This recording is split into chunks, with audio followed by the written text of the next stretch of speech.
Binondo! Yun na nga mga chinggo. Pagdating namin sa Binondo, yun na nga, biglang umulan. Sad to say. May naiinip na po. It's raining so hard. So hard.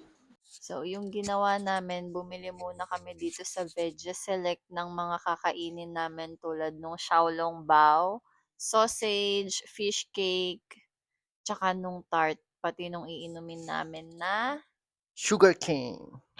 let's rate the food for the rice. 7. Kasi, expected ko fried rice siya na like, usually yung kinakain natin na fried rice. Pero, since it's from Chinese food, so medyo different siya sa lasa. Tsaka hindi siya, hindi tayo mahilig sa Spicy also. spicy. Sa xiaolong bao, dito ako excited. What's your rate? For me, it's 6. Kasi, hindi ako masyadong familiar sa Xiaolongbao. So, hindi ko alam talaga usually kung ano yung lasa nun. Ako, it's 8 out of 10. How about the sugar cane? 8 out of 10. Ako din, 8 out of 10.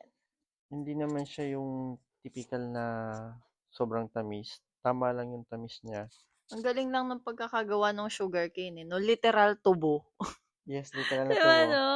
Then, may ice actually na naka-ready na. Oo. So, parang isasala lang. Isa-serve na lang.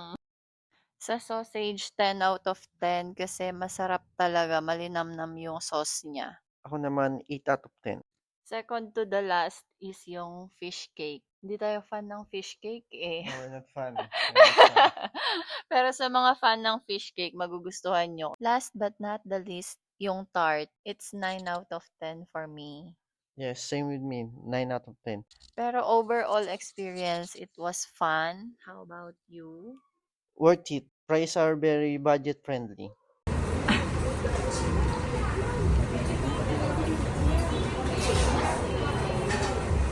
Amen.